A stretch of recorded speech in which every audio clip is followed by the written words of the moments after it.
Yang dihormati Tuan Imam, Tuan Bilal, Tuan Kuasa Masjid, sidang jemaah, moga-moga kita dirahmati Allah Subhanahu wa ta'ala. Bulan sudah kita bicarakan tentang tidak mengkafirkan atau tidak mudah mengkafirkan sesama umat Islam. Muka surat 51 Pagi ni kita nak sambung halaman 53. Cuma sebelum masuk tu saya nak muqaddimahkan dengan satu perintah daripada Allah Subhanahu wa ta'ala di dalam bulan Ramadan ni, iaitu satu perintah daripada Allah Subhanahu wa ta'ala. Ini zahir ayat Quran Kita jadi zahiri sikit malam pagi ni zahir ayat Al-Quranul Karim, iaitu ayat 187 suratul Baqarah. Ayat 187 surah Al-Baqarah. 187 surah Al-Baqarah. Sebab ayat puasa ni dia mula ayat 183, habis ayat 187. Ayat 183 tu kutiba alaikumusiyam tu, diwajibkan ke atas kamu puasa Jadi ending dia dalam masalah puasa Al-Baqarah ayat 187, iaitu Allah Ta'ala menyatakan satu, uhilla lakum lailatas siyami arrafasu ila nisaikum. Ini perkara besar ni, perkara besar ni, jarang orang sentuh ni. Jarang orang sentuh isu ni. Orang duk sentuh tadarus, kena rajin tadarus dan sebagainya. Yang ni orang jarang sentuh. Sedangkan ini dasar ni. Kenapa dasar? Kerana disebut di dalam Al-Quranul Karim. Yang khatam Quran tu tak sebut dalam Quran. Kena khatam bulan Ramadan tak sebut. Tak sebut dalam Quran. Kalau kata semayang kena baca sejuzuk, 2 juzuk, tu tak sebut dalam Quran. Itu ijtihad. Ada ditunjukkan contoh sikit oleh Rasulullah sallallahu alaihi wasallam.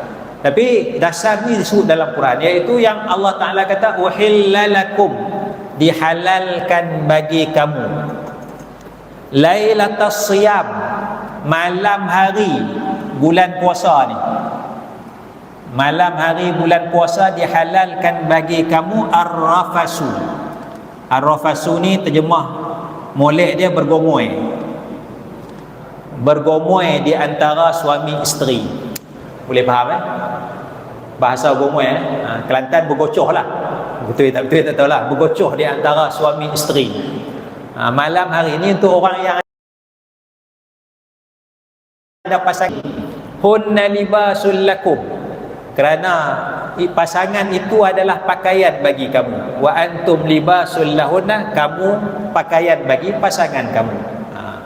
Jadi ayat ni menghalalkan. Baik, Allah tak suruh lagi. Kita baca sikit lagi. Fal'an bashiruhunna, maka sekarang bergomoilah kamu. Yang ni Allah Ta'ala suruh. Yang ni kenyataan. Yang ni Allah Ta'ala suruh. Sebab ini fi'il amar, kata kerja suruh. Sekarang bergomoilah kamu. Wabtaghu ma kataballahu lakum, carilah apa yang Allah Ta'ala telah takdirkan, tetapkan bagi kamu. Ini perkara besar Jadi malam ni balik awal tarawih, tak payah tadarus. Tarawih berapa? 20 ke 8? Kalau 20 ke 8 pun tidak balik lah. Balik 8. Macam mana? Ni nak ramai dengan ayat ni dulu. Kacau. Tok Imam kata balik tarawih.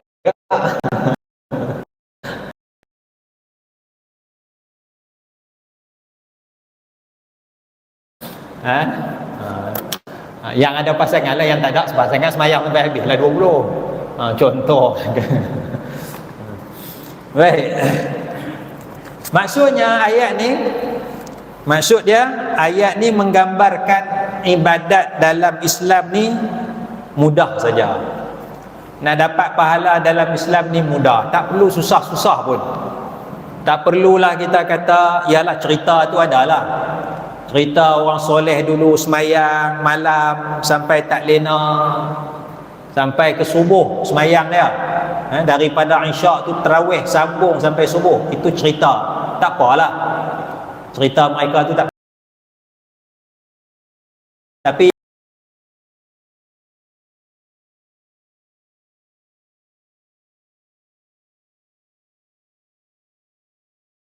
Allah Ta'ala sebut simple saja, mudah-mudah saja.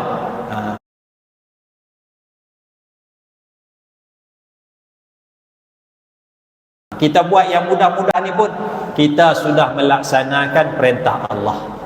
Ya, ini fitrah agama kita. Fitrah agama kita dia senang. Kerana Allah tidak menyusahkan. Yuridullahu bikumul yusra wala yuridu bikumul usra. Allah Ta'ala berkehendak kemudahan bagi kamu, wala yuridu bikumul usra, dan Allah tidak berkehendak kesusahan bagi kamu. Kalau rasa berat, susah sangat, itu bukan kehendak Allah. Allah tak suruh macam tu. Ya, kalau susah sikit tak apalah, susah sangat tu itu bukan kehendak daripada Allah. Ayat 185 surah Baqarah juga cerita bab puasa. Allah tak nak susah-susah. Yuridullahu bikumul yusra wala yuridu bikumul usra. Allah kehendak senang bagi kamu, Allah tak kehendak susah bagi kamu, ya. Baik, kita sambung bicara kita masalah tidak mengkafirkan, ya, tidak mengkafirkan sesama muslim ni. Jadi kita dah tengok dulu perbezaan di antara ahli sunnah wal jamaah ataupun sunni dengan golongan mu'tazilah, iaitu contoh perbezaan kewujudan syurga dan neraka. Jadi lapisan pertama dia, lapisan yang pertama, level 1, semua beriman. Ya, Sunni beriman, Mu'tazilah beriman. Syurga neraka dah ada. Syurga neraka benar, ya. Syurga neraka benar. Mu'tazilah pun beriman syurga neraka itu benar. Ini level yang pertama, ya, level yang pertama. Level yang kedua, level yang kedua dia beza pandangan. Dah ada ke belum? Ahli sunnah kata syurga neraka dah ada, siap. Mu'tazilah kata belum ada lagi. Belum ada lagi. Perbezaan tu. Jadi perbezaan itu bukan peringkat yang pertama. Perbezaan itu peringkat yang kedua. Peringkat yang pertama ni dasar agama kita. Kalau menafikan syurga neraka, jadi kafirlah, sebab menafikan ayat Quran. Mu'tazilah dia tidak menafikan syurga neraka. Syurga neraka tu benar, syurga neraka tu ada, pasti ada, cuma belum Allah ciptakan lagi. Perbezaan dia kat sini, ya, level yang kedua. Maka tidak dikafirkan Mu'tazilah itu, ya, tidak dikafirkan Mu'tazilah itu kerana dia masih lagi dasarnya beriman kepada akhirat, beriman syurga neraka itu adalah benar, ya. Maka kata Syekh Ibrahim halaman 53, fala tusghi liqauli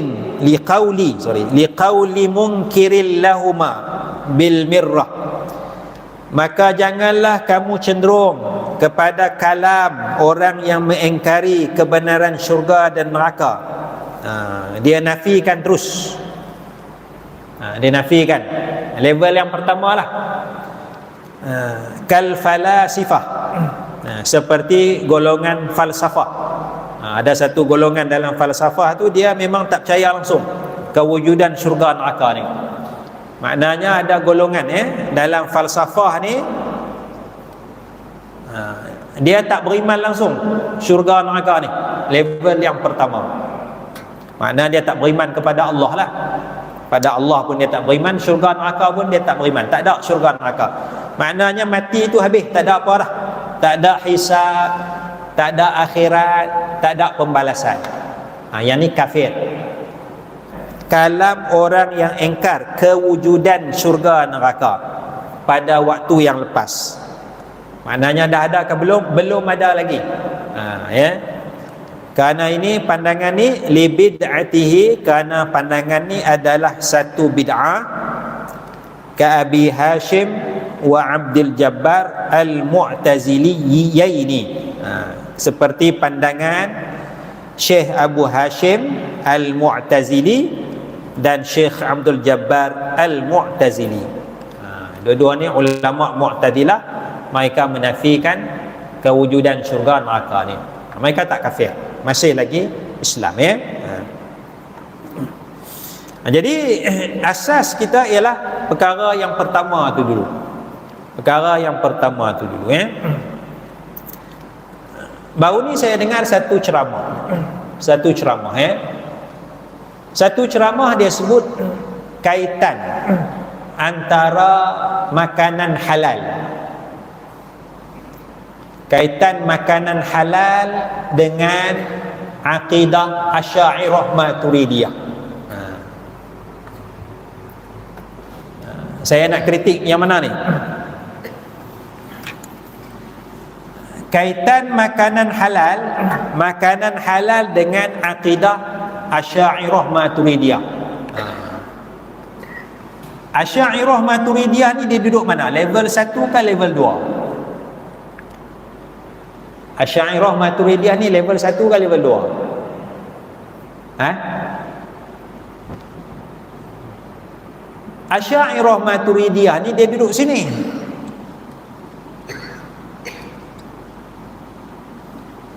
Asy'ariyah Maturidiyah ni dia duduk sini. Dia duduk level yang kedua.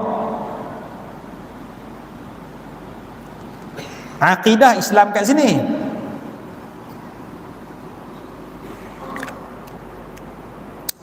Akidah Islam sini, Asy'ariyah Maturidiyah sini. Ialah kita biasanya sinilah Asy'ariyah, tapi yang ni lebih besar daripada Asy'ariyah Maturidiyah. Jadi patutnya tajuk ceramah tu ialah kaitan makanan halal dengan akidah Islam, bukan akidah Asy'ariyah Maturidiyah. Seolah-olah orang yang tak ikut Asy'ariyah Maturidiyah tu makan makanan haram.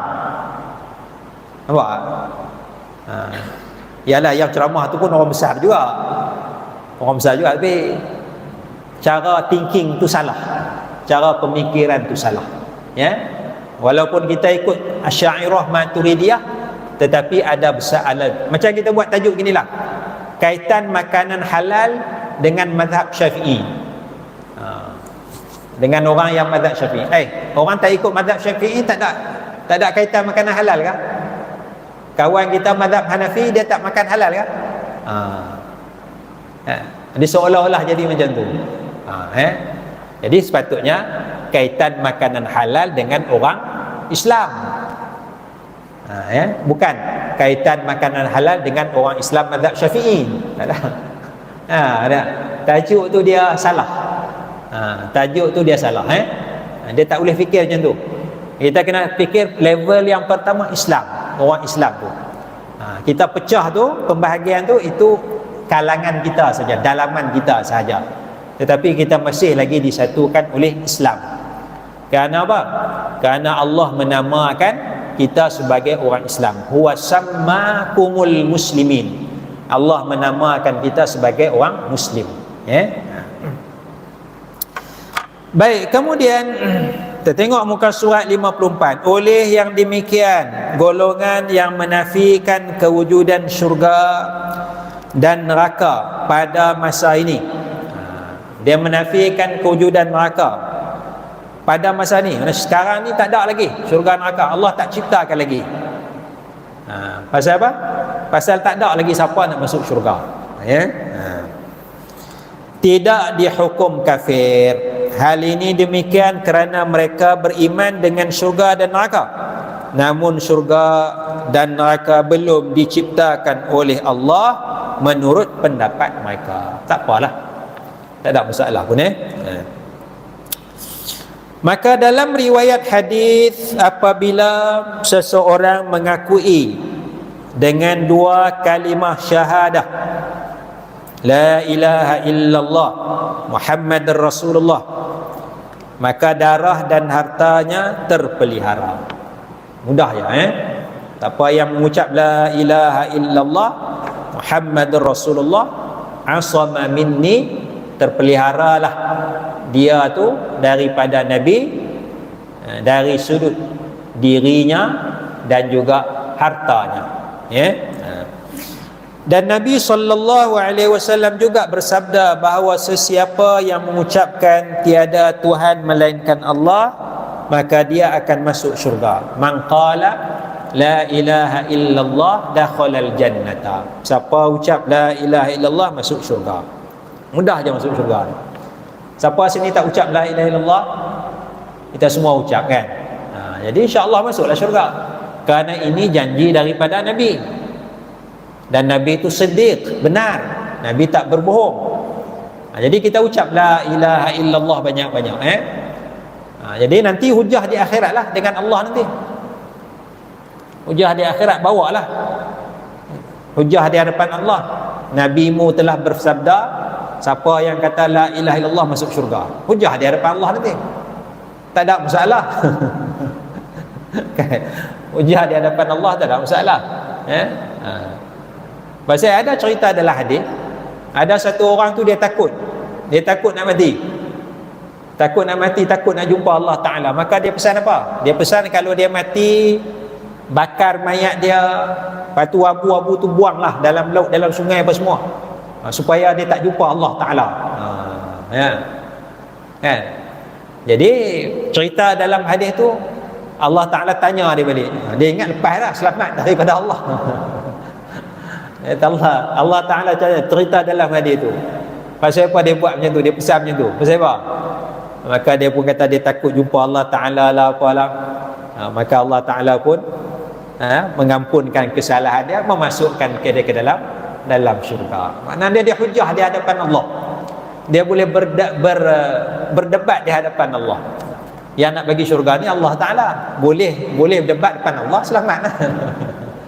Jadi hafal elok. Man qala la ilaha illallah dakhalal jannah. Nabi bersabda sesiapa yang berkata la ilaha illallah masuk syurga. Jadi akhirat ni kena masuk neraka. Bagi tahu Allah Taala, ya Allah, aku dah dengar ni, aku kata banyak la ilaha illallah. Insya-Allah insya-Allah selamat insya-Allah.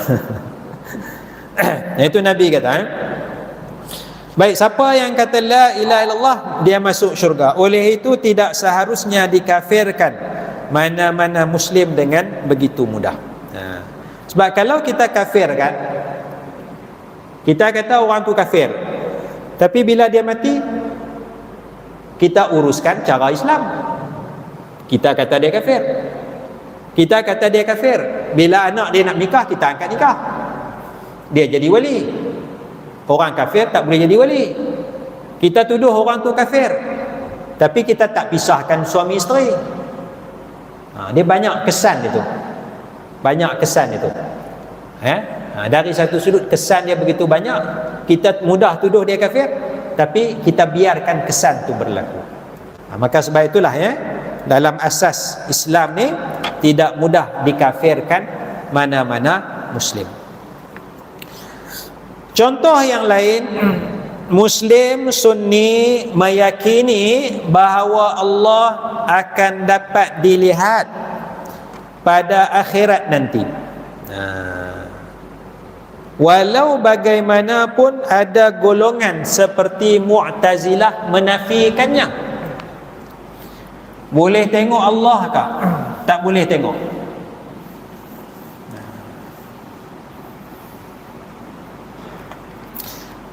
Sunni menyatakan tengok Allah.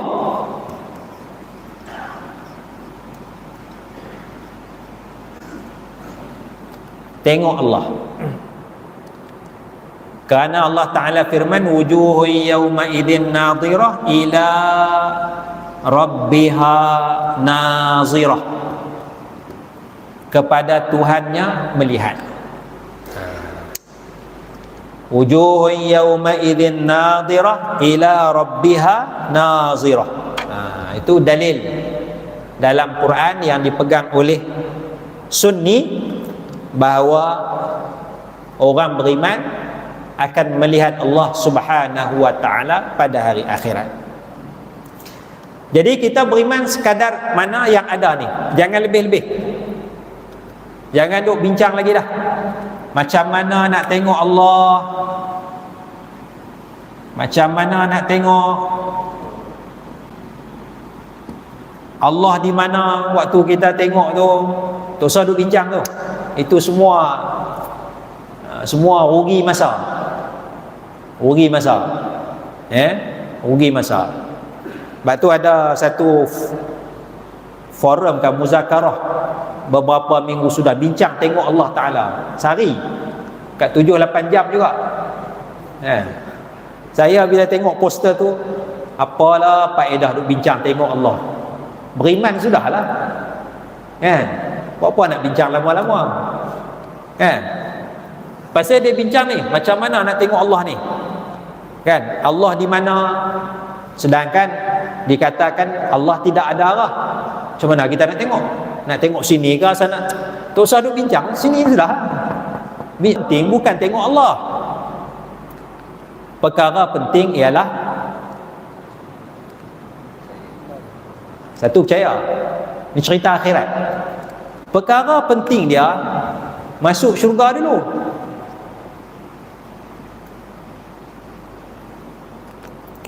Masuk syurga baru ada cerita tengok Allah. Syurga tak masuk lagi, duk cara dah tengok Allah. Ada nampak tak? Kita patut cara macam mana nak masuk syurga. Bila masuk syurga, dapatlah yang ni. Kalau dapat, alhamdulillah. Kalau tak dapat pun tak apa, pasal masuk syurga. Nampak tak?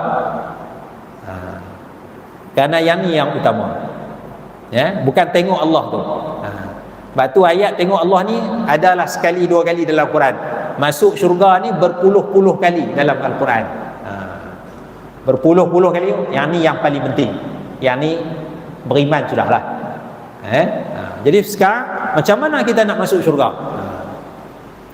Contoh bandingan, kita pergi kenduri. Kawan panggil kenduri kahwin.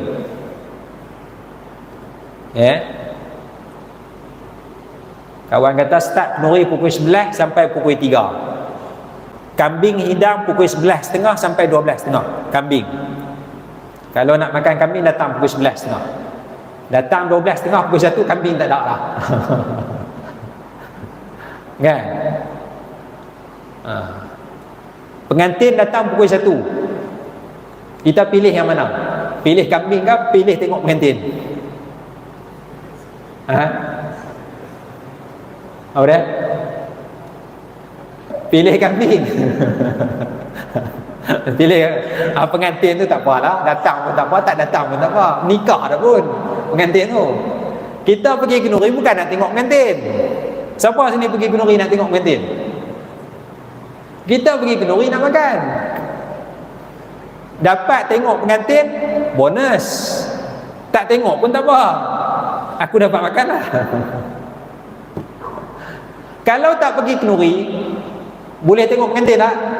Tak tengok. Boleh makan tak? Tak boleh makan lah nasi kenduri tu. Jadi cerita dia, datang kenduri dulu.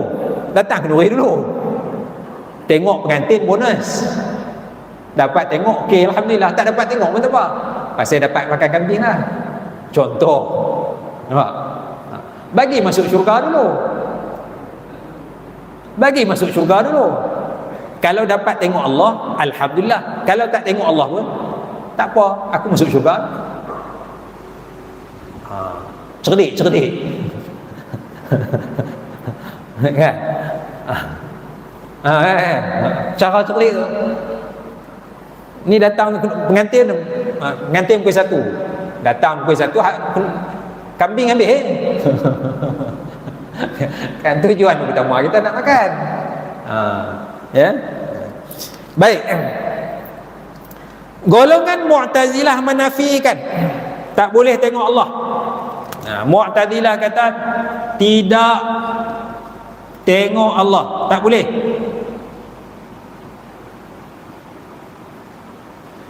Tak boleh tengok Allah di akhirat. Golongan Mu'tazilah, ya. Sebab Mu'tazilah dia dalil dengan Quran, la tudrikuhul absar. Allah itu tidak boleh didapat dengan pandangan mata. Dia dalil ayat tu. Mu'tazilah dia dalil ayat tu. Allah ni tak boleh dapat, tak boleh catch. Mata kita ni tak boleh catch Allah Ta'ala. La tudrikul absar. Yang ni dia tafsirkan makna lain. Mungkin dia tafsirkan melihat, nazirah ni makna memahami, mengetahui tentang Allah. Mungkin nazirah ni makna lain. Dia bukan menafikan ayat ni, tidak. Dia tak nafi ayat ni ada. Tapi apa maksud ayat ni? Kerana Mu'tazilah lebih pegang dengan ayat ni. Ya. Itu kata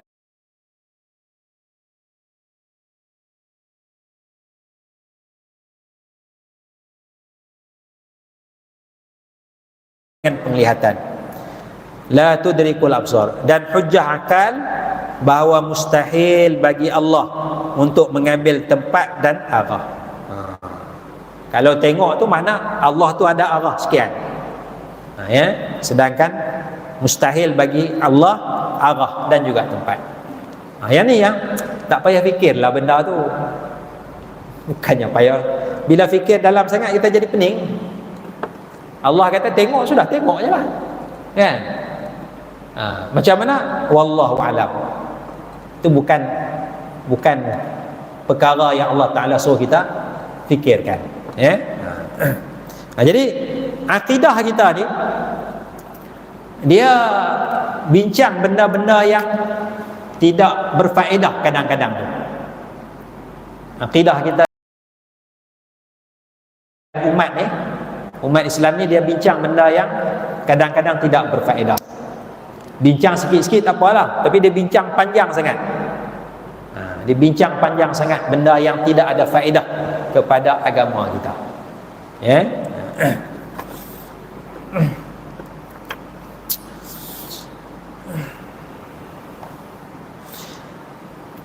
Jadi apa yang penting ialah manhaj sunni tidak menghukum kafir akan golongan tersebut kerana perbezaan ini. Ya. Maka kata Syekh Abdul Salam Al-Maliki dalam menghuraikan matan Jawharatut Tauhid dalam isu melihat Allah, beliau menyatakan summa syar'a fi bayani ba'd ma waqa'a fihi an-niza'u min masail al-i'tiqadi. Kemudian Syekh Ibrahim Laqani masuk pada menerangkan sebahagian perkara yang berlaku pertikaian padanya daripada isu-isu akidah, perkara i'tiqad, tapi dia adalah khilaf di kalangan para ulama, khilaf di kalangan umat Islam. Malam Isra Mi'raj, Nabi tengok dah Allah Ta'ala. Malam Isra Mi'raj, Nabi tengok dah Allah Ta'ala. Kata Sayyidina Ibnu Abbas, Nabi tengok Allah Ta'ala. Sahabat Nabi Ibnu Abbas kata. Kata Sayyidatina Aisyah, Nabi tak tengok Allah. Siapa yang kata Nabi tengok Allah, maka dia telah berdusta. Lebih kurang begitulah keadaan saya. Jadi Ibnu Abbas kata Nabi tengok Allah. Ibnu Abbas kata, dua sahabat ni, Sayyidatina Aisyah kata Nabi tak tengok Allah. Kita nak ambil mana? Nabi tengok ke tak tengok ke? Tak usah duk cara, tak usah duk pening kepala. Nanti akhirat jumpa Rasulullah, tanya Rasulullah, wahai Rasulullah, engkau tengok tak Allah malam Isra Mi'raj? Nabi jawablah, tenang. Yang penting masuk syurga lah, pasal Nabi dalam syurga. Bolehlah tanya Nabi. Duk pening, duk pertahan. Ibnu Abbas kata tengok, Nabi tengok. Orang lain kata tak, isteri Nabi lebih tahu. Kan? Tak, Ibnu Abbas lebih tahu. Pening pala. Jadi kita kena cerdik. Riwayat-riwayat yang sampai kepada kita ni, kita kena cerdik. Tak apalah, tengok pun tak apa, tak tengok pun tak apa. Yang penting Isra Mi'raj tu, aku beriman Isra Mi'raj tu telah berlaku, cukuplah. Full stop dekat tu. Maksud saya, benda-benda dalam akidah ni ada benda yang remeh, benda yang kecil, yang remeh-temeh, tapi kadang-kadang dibesarkan oleh segelintir kecil umat Islam. Yang kadang-kadang yang ustaz-ustaz tu bawa tu, dia pegang kata Nabi tak tengok Allah, dia duk tahan, duk berhujah di media sosial, Nabi tak tengok Allah. Orang kafir baca pun tak ada faedah. Islam apa macam ni? Bab akidah pun duk bergaduh lagi, kan? Bab akidah pun bergaduh lagi, ya. Jadi agama kita jadi mundur, agama kita jadi tak cantik, tak menarik, kerana kita bawa isu-isu khilaf, lebih-lebih lagi dalam masalah akidah. Macam kita kata apa, nak kata Rabbighfirli tu, ghairil maghdubi alaihim waladdallin. Lepas tu kata amin. Duk bincang pula, kita boleh tak kata ni Rabbighfirli ni, Rabbighfirli waliwalidayya, sebelum ni. Mana tu imam baca ghairil maghdubi alaihim waladdallin, Rabbighfirli waliwalidayya, ya Allah ampunilah aku dan ibu bapa aku, wali jami'il muslimin, dan seluruh umat Islam, amin.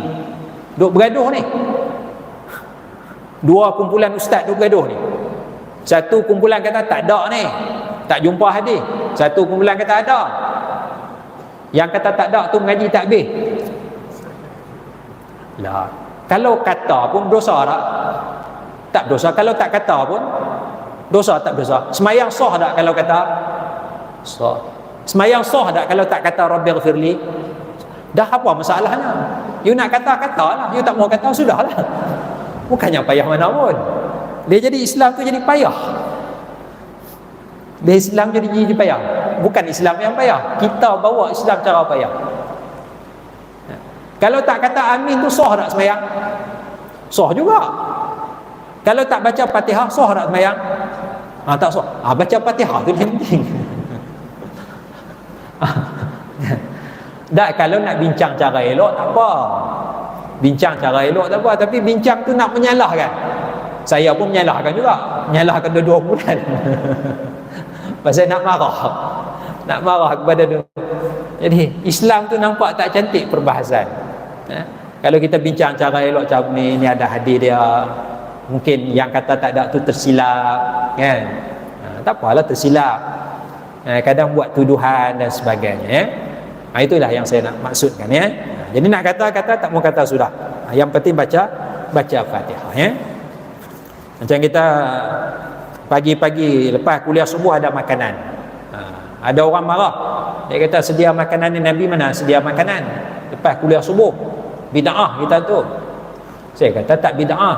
Yang bid'ah ni bulan puasa ni lepas kuliah subuh. Yang tu baru jadi bid'ah.